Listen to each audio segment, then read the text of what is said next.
Captain Lisa Martinez stood on the bridge of the U.S. Pioneer. Her crew worked quietly at their stations. The space around them seemed empty. Then everything changed. A huge ship appeared from nowhere. It was bigger than any human ship. The metal looked smooth like glass. Strange lights moved across its surface. "Captain, we're getting a message," said her communications officer. "Put it on speakers," Lisa ordered. A deep voice filled the bridge.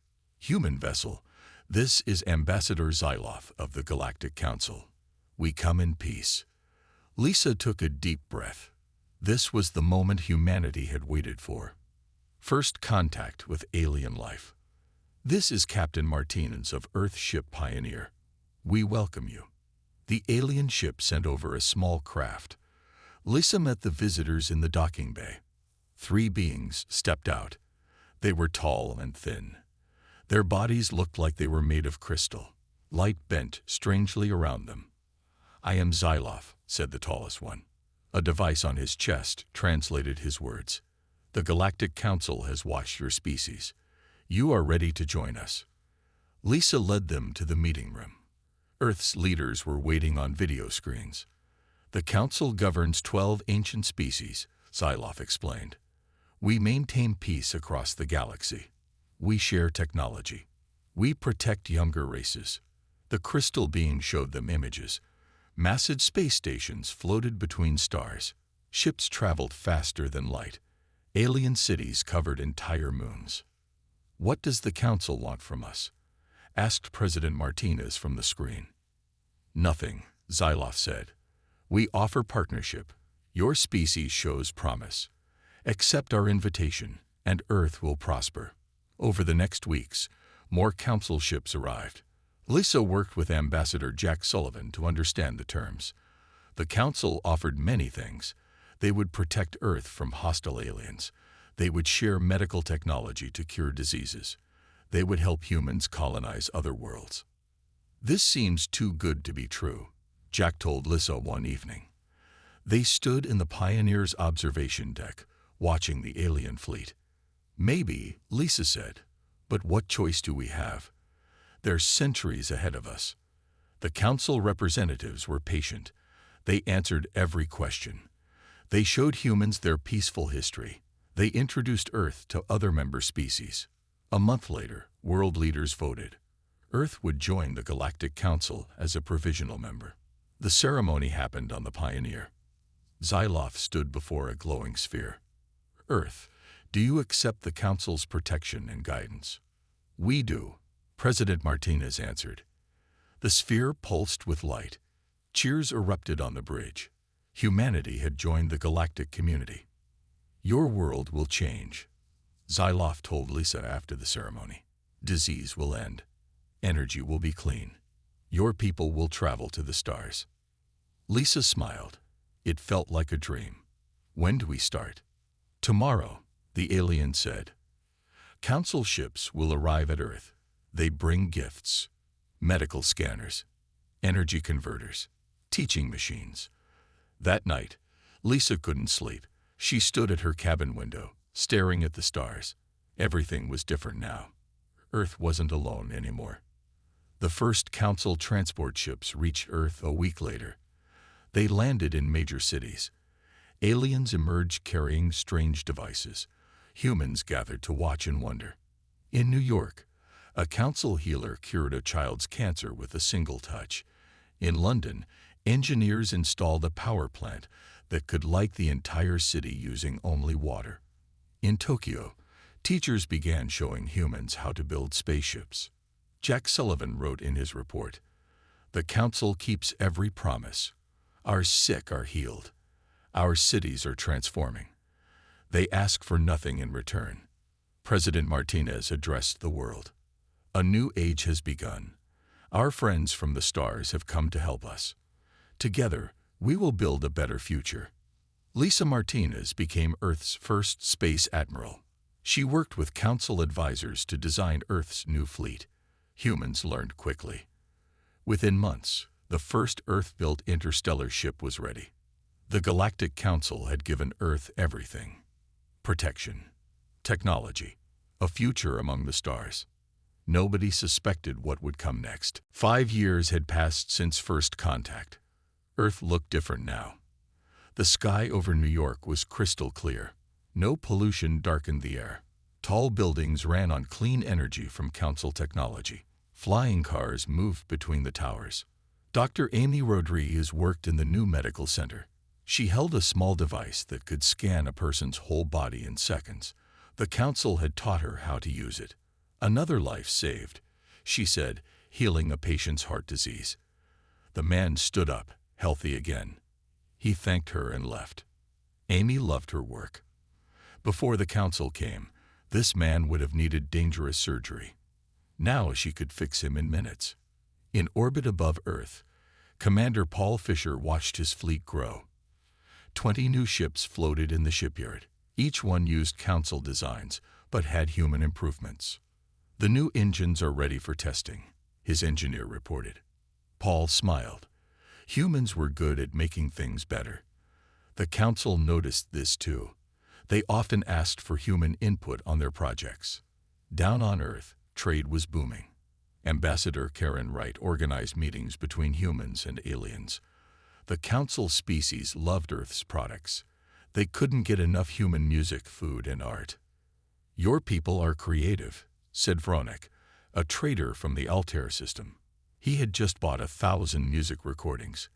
"We have technology, but you have soul." Karen was proud. Humans were becoming famous across the galaxy. Council members visited Earth just to experience human culture. The colonies on Mars and Europa were growing fast. Council shields protected them from radiation. Their machines made air and water from local materials. Thousands of families now lived off Earth. Lisa Martinez, promoted to admiral, visited the Europa colony. She walked through the domed city under Jupiter's giant face. "How's life out here?" she asked a colonist. "Perfect," the woman replied. "The kids go to school with alien children. Everyone has work. The Council provides everything we need." Earth's influence was spreading.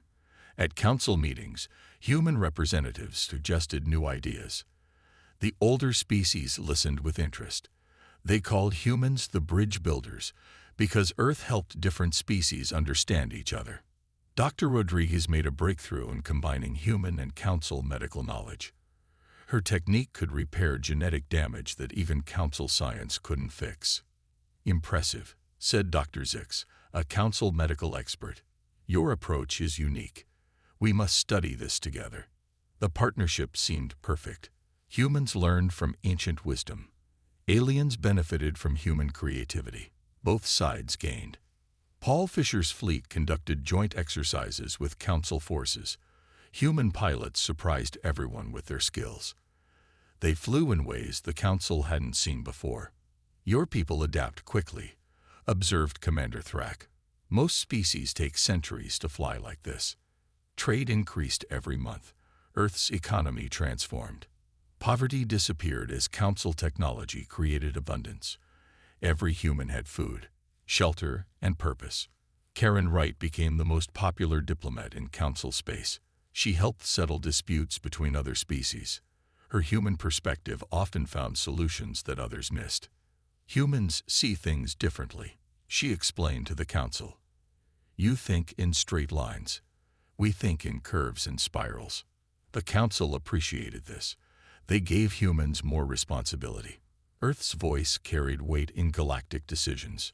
Young alien students came to Earth's universities.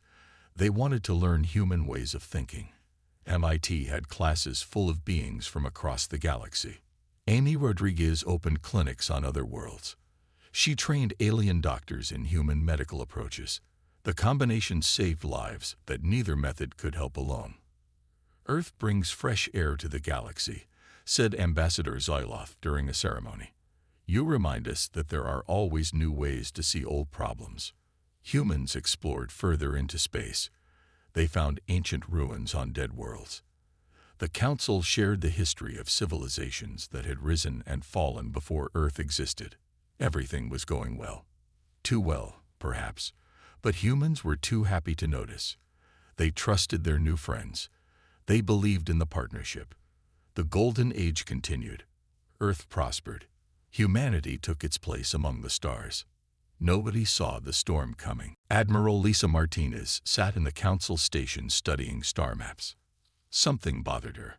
For 3 weeks, she had watched council military ships moving near Earth's solar system. "These movements don't make sense," she told her staff. "Why do they need so many ships here?" Her lieutenant pointed to the screen. "They say it's routine patrols, Admiral. Protection duty." Lisa frowned. Protection from what? This area of space was peaceful. No hostile species lived nearby. On Earth, intelligence officer Jake Thompson worked late in his secure office. His computers had intercepted strange messages between council members. The messages were coded, but Jake was good at puzzles. After hours of work, he cracked part of the code. His face turned pale as he read the decoded words. The human problem grows worse. Their advancement rate exceeds projections. Containment may be necessary. Jake printed the message and locked it in his safe. He needed more evidence before telling anyone. In her laboratory, Dr. Amy Rodriguez noticed odd things happening. Her latest research project kept failing. Equipment broke at crucial moments. Data disappeared from computers. "Someone is sabotaging my work," she told her assistant. "Who would do that?" he asked. Amy didn't answer. She had a terrible thought, but didn't want to believe it. The Mars colony reported supply problems. Ships arrived late or with wrong cargo. Food shipments were delayed. Medicine ran low. The council apologized for administrative errors. President Alex Cooper called a secret meeting. Only his most trusted advisors attended. "Look at these reports," he said.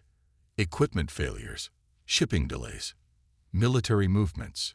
It's too much for coincidence." Karen Wright spoke up. "My alien contacts are acting strange. They avoid certain topics. Some won't meet with me at all." The pattern was becoming clear. Something had changed in the council's attitude toward Earth. Jake Thompson kept digging. He found more encrypted messages. Each one increased his worry. The council feared humanity's rapid progress. They discussed preventive measures. One message scared him most. "Humans could surpass us within 50 years. This cannot be allowed." Lisa Martinez confronted a council commander about the ship movements. "Your vessels are surrounding our system," she said. "This looks like a blockade."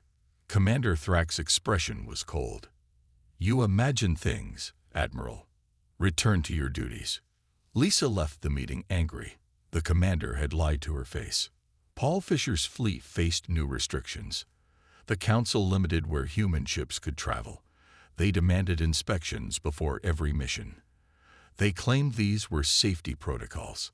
"They're putting us in a cage," Paul told his officers. Dr. Rodriguez discovered the full truth about her sabotage research. Hidden cameras in her lab showed council technicians tampering with her equipment at night. She confronted Dr. Zix. "You're destroying my work." "Why?" The alien doctor looked uncomfortable. "Your research advances too quickly. It disturbs the natural order." Amy understood now. The council didn't want humans to succeed too much. Jake Thompson made a risky decision. He hacked deeper into council communications. What he found confirmed his worst fears. The council had a complete plan to control Earth. They would limit human technology. They would restrict expansion. They would keep humanity dependent forever. One document contained voting records. 11 of 12 council species had voted for the containment plan. Only the Altarians had objected. Lisa Martinez prepared her fleet for the worst. She quietly moved ships to defensive positions. She stockpiled weapons and supplies.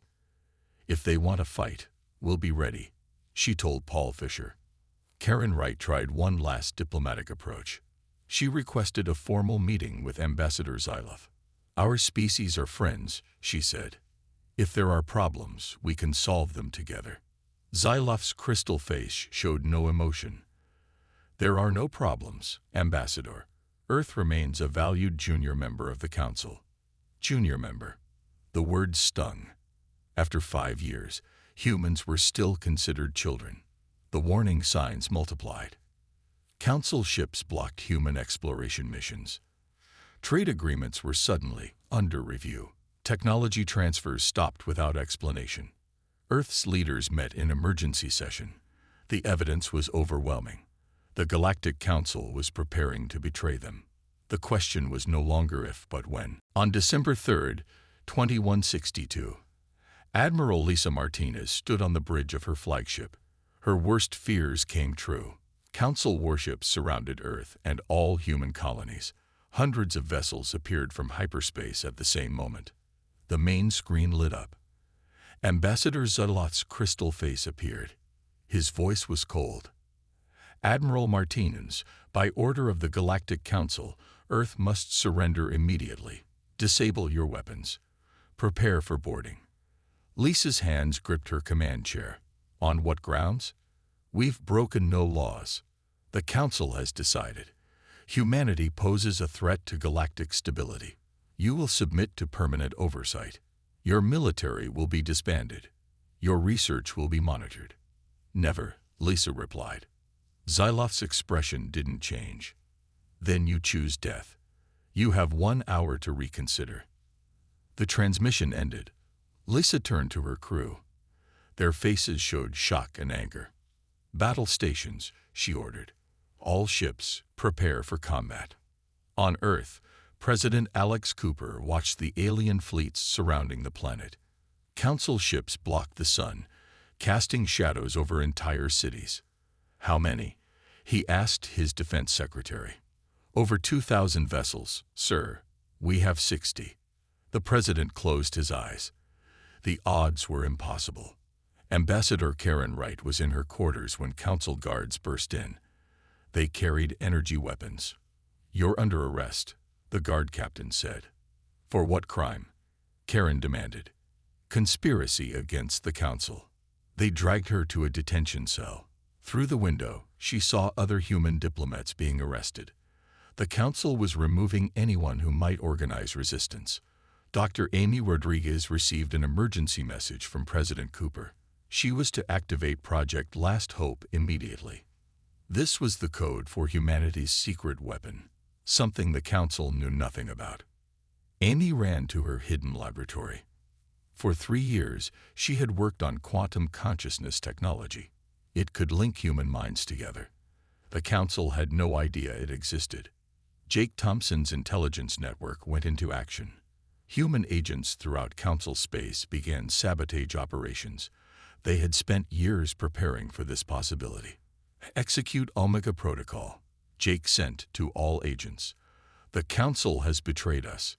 In space, Admiral Martinez moved her ships into defensive formation around Earth. The council fleet commander contacted her. Surrender, Admiral. You cannot win. We'll see about that, Lisa replied. The hour passed. Xyloth appeared on screens across Earth. Humans, your leaders have chosen poorly.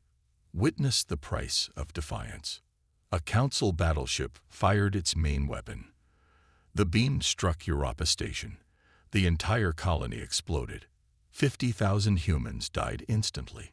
Screams echoed in cities on Earth. People watched in horror as the station became expanding debris. President Cooper's face appeared on every screen. His voice was steadied despite his rage. Citizens of Earth, the Galactic Council has revealed its true nature. They murdered our people. They demand our slavery. I say this, Earth will never surrender. The Council transmitted their demands to every human. First, all weapons must be destroyed. Second, all military personnel must surrender. Third, all research must be approved by Council observers. Fourth, humans may not leave the solar system without permission. Fifth, Earth accepts permanent Council rule. You have 48 hours, Xyloth announced. Refuse, and every human colony will share Europa's fate. Paul Fisher led his combat wing in a desperate move. They attacked the Council ship that destroyed Europa. His pilots fought brilliantly, but Council shields were too strong. Keep fighting, Paul ordered as his ship took damage. For Europa. In her cell, Karen Wright was shown the footage of Europa's destruction. The guard smiled. Your species thought it could challenge ancient powers. Now you learn the truth. The Council rules all. Karen said nothing, but her mind raced. There had to be a way. Humans always found a way. Secret bunkers activated across Earth. Military commanders prepared for invasion. Scientists worked frantically on any technology that might help. Amy Rodriguez sent a coded message to the president. Project Last Hope needs 24 more hours. The countdown began. Earth had 48 hours before the Council attacked again. The galaxy watched to see if humanity would submit or fight. In space, Lisa Martinez studied her enemy's formation. The odds were impossible, but impossible was just another word for challenge. Admiral Lisa Martinez studied the tactical display. Council ships outnumbered them 40-1. But numbers weren't everything. All ships, execute Pattern Delta, she ordered. Human vessels scattered in seeming chaos. The Council fleet moved to pursue. They didn't know each human ship carried a desperate crew ready to die for Earth. In her hidden lab, Dr. Amy Rodriguez worked without rest. Wires connected dozens of quantum processors. The consciousness network was almost ready. 12 more hours, she told her team. We need 12 more hours. Her assistant looked at the countdown clock. We have 36 hours left, Doctor. Amy nodded. It would be close.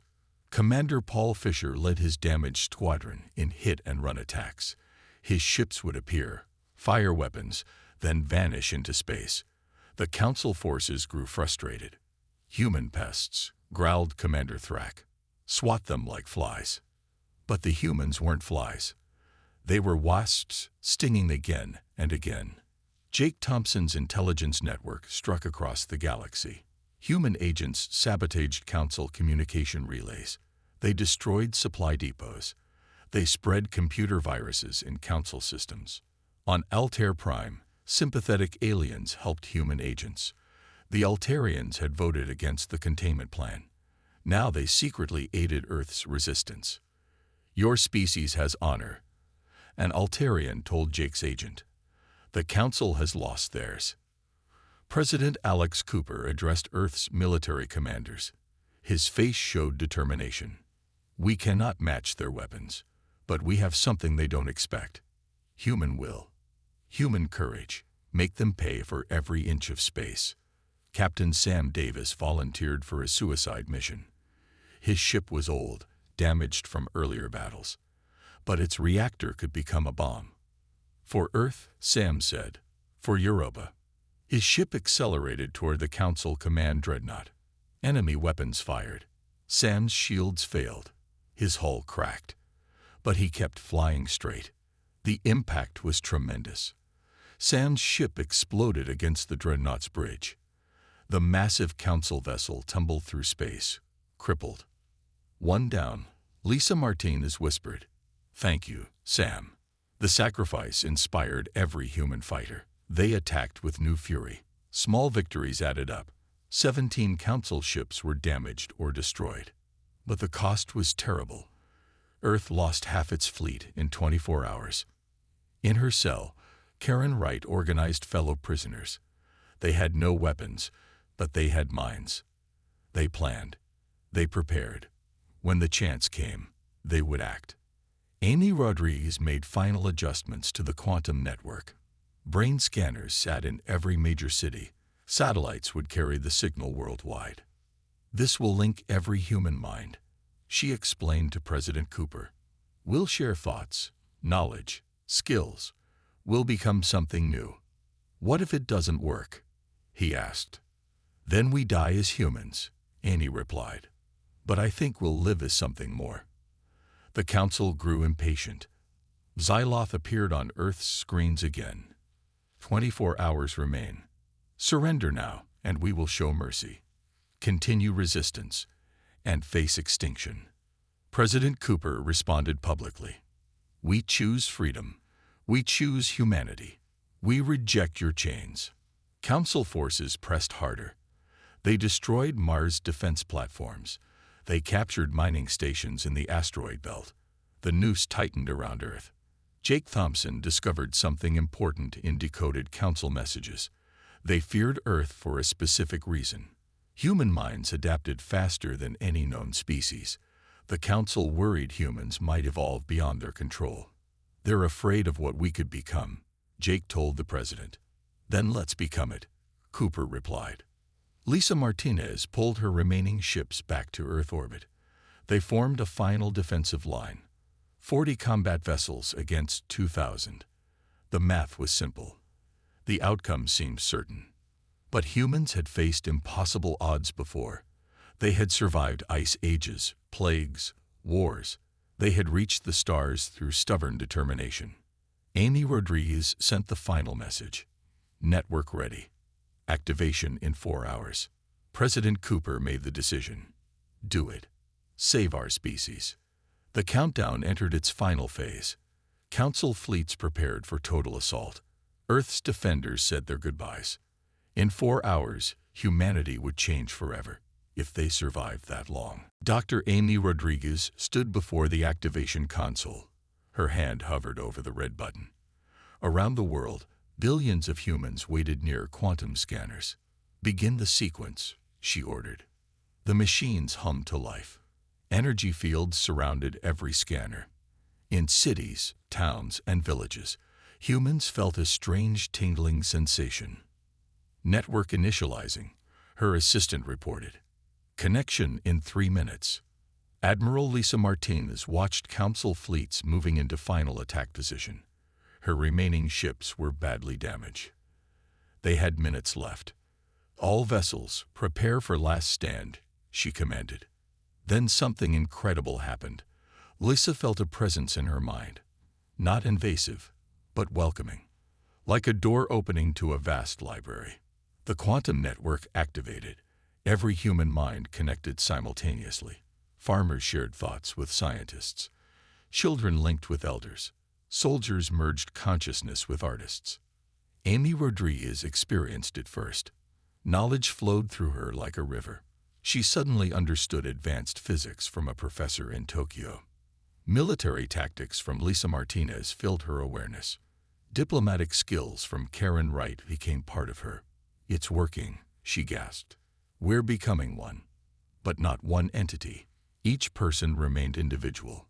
They simply shared a collective pool of knowledge, skills, and understanding. Humanity had evolved in seconds. The transformation showed immediately in battle.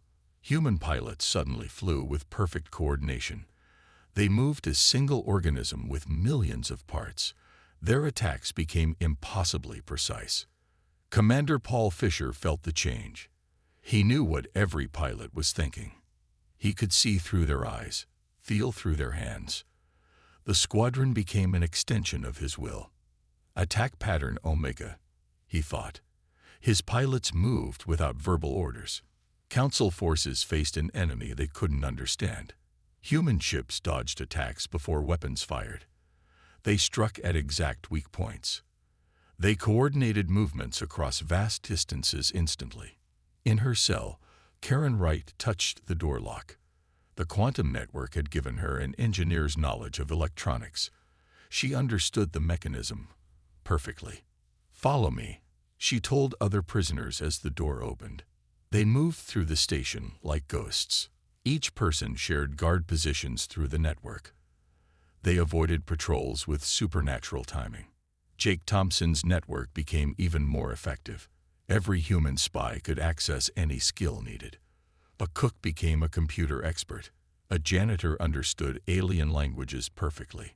Council systems started failing everywhere. Humans had become universal experts at everything. Lisa Martinez interfaced directly with her flagship's computer. Through the quantum link, thousands of engineers helped optimize her systems. Weapons that should have failed work beyond specifications. "Target their command ships," she thought to the fleet. Human vessels moved like a school of fish. They surrounded isolated council ships and struck simultaneously. Advanced alien shields failed against perfectly coordinated attacks. The council commanders couldn't adapt. They faced an enemy that shared one mind but fought with millions of bodies. Every human knew what every other human was doing. Zoloth watched his tactical display in confusion. Human ships performed impossible maneuvers. Their accuracy defied physics. Their coordination exceeded computer calculations. "What is happening?" he demanded. "Unknown, Ambassador," his aide replied. "Human behavior has changed fundamentally. On Earth, the transformation spread beyond military applications. Scientists combined their knowledge instantly. Medical breakthroughs happened in minutes. Engineers solved impossible problems by thinking together. Children learned languages in seconds by connecting with native speakers. Artists created masterpieces by channeling collective creativity. Musicians composed symphonies that millions heard in their minds. President Alex Cooper felt the weight of humanity's hopes. Through the network, he understood every citizen's fears and dreams. He spoke, and his words resonated in every human mind. "We are still individuals, but now we are also united. The Council feared our potential. Now we show them why." Council attacks began to fail. Human defenders anticipated every move. They turned enemy strategies against themselves. The tide of battle shifted dramatically. Amy Rodriguez smiled as data flowed through the network. Humanity had taken its next evolutionary step. They were no longer just Homo sapiens. They were something new, something the galaxy had never seen. The Council's nightmare had come true. The galaxy erupted in revolution. On 100 worlds, young species watched humanity's transformation. They saw Earth fight back against impossible odds. They saw the Council's fear. On Kepler 442 bits, the Zelani rose up. These peaceful traders had suffered under Council taxes for centuries. Now they refused to pay. "If humans can resist, so can we," declared their leader. Jake Thompson coordinated with rebel groups everywhere. The quantum network let him process thousands of communications instantly. Human agents helped organize uprisings on dozens of planets. The Vorthan people destroyed Council bases in their system. The Ethereals shut down jump gates the Council needed for travel. The Mokari refused to mine precious metals for Council ships. Ambassador Karen Wright, free from her cell, reached a communication center. Through the quantum network, she spoke with perfect fluency in 20 alien languages. "Friends across the galaxy," she broadcast. "The Council rules through fear, but fear dies when people stand together. Join humanity. Choose freedom." Her words sparked more rebellions. Young species that had accepted Council rule for millennia suddenly questioned everything. On Altair Prime, something shocking happened. High Commander Xerix of the Altarians made a historic announcement. "The Altarian Republic withdraws from the Galactic Council. We stand with Earth." The Altarians were founding members of the Council. Their defection shook the galaxy. They revealed secret Council documents showing centuries of oppression and lies. "The Council fears evolution," Xerix explained. "They destroy any species that might surpass them. Humanity is their greatest nightmare, a species that grows too fast to control." Admiral Lisa Martinez led humanity's counteroffensive. Through the quantum network, she commanded not just Earth's fleet, but coordinated with rebel forces everywhere. "Strike at their supply lines," she thought to allied commanders. Human and alien ships attacked together. Council forces found themselves fighting on 100 fronts. Their ancient strategies failed against network thinking. Paul Fisher's squadron liberated the prison station holding human diplomats. Enhanced by the quantum link, his pilots performed surgical strikes. They disabled defenses without killing guards. "We're better than them," Paul told his pilots. "We don't need genocide to win." The Council's response was panic. Xyloth called emergency sessions. Member species blamed each other for the crisis. Humanity was contained. The Drakon representative snarled, "Your incompetence let them evolve." "Evolution cannot be stopped," replied the Centauri delegate. "Perhaps we were wrong to try." Council unity crumbled. 3 more member species announced neutrality. They would not fight against Earth or the rebels. Amy Rodriguez made another breakthrough. The quantum network could be shared with other species. Altarian volunteers were the first to try. "Incredible," said the first Altarian to connect. "I understand things I never imagined, yet I remain myself." News spread quickly. Species across the galaxy wanted to join the network. The Council forbade it, but their authority was collapsing. President Cooper offered public terms to the Council. "End your oppression. Release all controlled species. Share technology freely. Accept equality, not dominion." Xyloth refused. "The Council has ruled for 1,000,000 years. We will not bow to infants." But the Council's 1,000,000-year reign was ending. Their fleets were scattered, fighting rebellions everywhere. Their economy collapsed as trade routes shut down. Their technology advantages disappeared as humans and allies shared knowledge. Jake Thompson's final intelligence coup was devastating. He released recordings of Council meetings from centuries past. The recordings showed the Council deliberately holding back younger species. They had caused wars to prevent advancement. They had destroyed civilizations that grew too quickly. The galaxy's anger exploded. Even neutral species joined the rebellion. The Council faced universal revolution. In a desperate move, remaining Council hardliners gathered their last fleets. They would destroy Earth directly, hoping fear would restore their control. 200 Council battleships approached Earth, but they faced something unprecedented. Human ships supported by Altarian cruisers, Zelani traders converted to warships, Vorthan attack craft, ethereal energy platforms. The free galaxy stood with Earth. The final battle began above Earth. 200 Council ships faced the united fleet of free species. Admiral Lisa Martinez commanded from her flagship, her mind linked with thousands of allies. "Today we end tyranny," she broadcast. "Today the galaxy becomes free."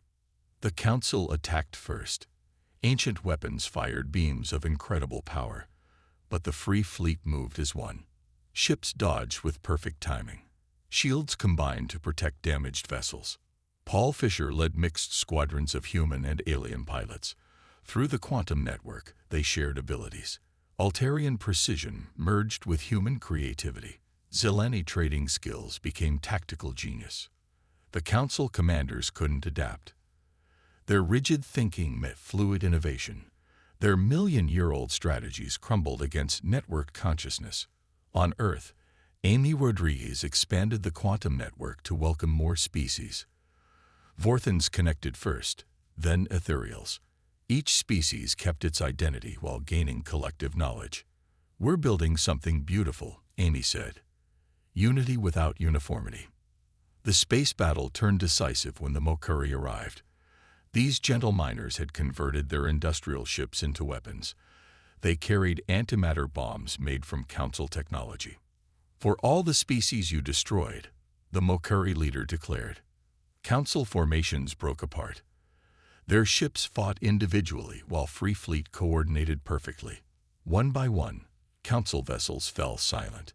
Ambassador Zoloth watched his empire collapse. His crystalline form flickered with rage and fear. "Activate the Omega Protocol," he ordered.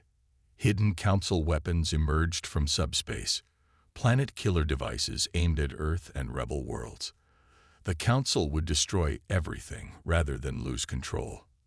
But Jake Thompson had prepared for this. His agents had spent years finding these weapons. As they activated, human and allied hackers struck. The quantum network gave them processing power beyond any computer. The planet killers turned on their creators. Council command ships exploded in brilliant flashes. Xyloth's dreadnought broke apart. The ambassador's last transmission cut short. In 3 hours, the battle ended. The Galactic Council's fleet was destroyed or surrendered. Their 1,000,000-year reign was over. President Alex Cooper appeared on screens across the galaxy. Behind him stood representatives of every free species. "The war is over, but our work begins now. We must build something better than the Council ever was." Karen Wright led negotiations with surrendering Council members. Through the quantum network, she understood their fears perfectly. "You're not monsters," she told them. "You're afraid. You forgot that growth brings strength, not threat. Some council species accepted the offer to join the network. They added their ancient knowledge to the collective while keeping their culture intact. Amy Rodriguez established the Federation of Free Worlds. Unlike the council's hierarchy, this was true partnership. Decisions were made collectively. Resources shared freely. Knowledge flowed between all members. No species rules, she explained. We guide each other. We grow together. The quantum network evolved beyond its creator's dreams. It became a bridge between different forms of consciousness. Silicon-based ethereals communed with carbon-based humans. Energy beings shared thoughts with physical species. Admiral Lisa Martinez commanded the new peacekeeping force. Former enemies worked side by side. Council technology merged with human innovation and alien wisdom. We protect freedom, she told her crews. Never to conquer, only to defend. Years passed. The galaxy flourished under freedom. Species that had stagnated for millennia suddenly advanced. Art, science, and culture exploded in diversity. The former council members found their place in the new order. The Drakon became teachers, sharing their ancient history. The Centauri turned their weapons into tools for building. Even Xyloth's people, the Crystalline Collective, joined eventually. Jake Thompson wrote in his memoirs, "They betrayed us out of terror. We defeated them through transcendence. They gave us adversity. We returned wisdom. Earth became a symbol, not a ruler. The small blue planet that refused to surrender. The young species that chose evolution over extinction. The world that brought freedom to a galaxy." Humanity's message echoed across the stars. Betray us, and we become stronger. Challenge us, and we evolve. Fear us, and lose everything. Accept us, and gain eternity. The Council had betrayed Earth. They would indeed regret it forever, not through suffering, but by witnessing the glory they could have shared had they chosen trust over treachery.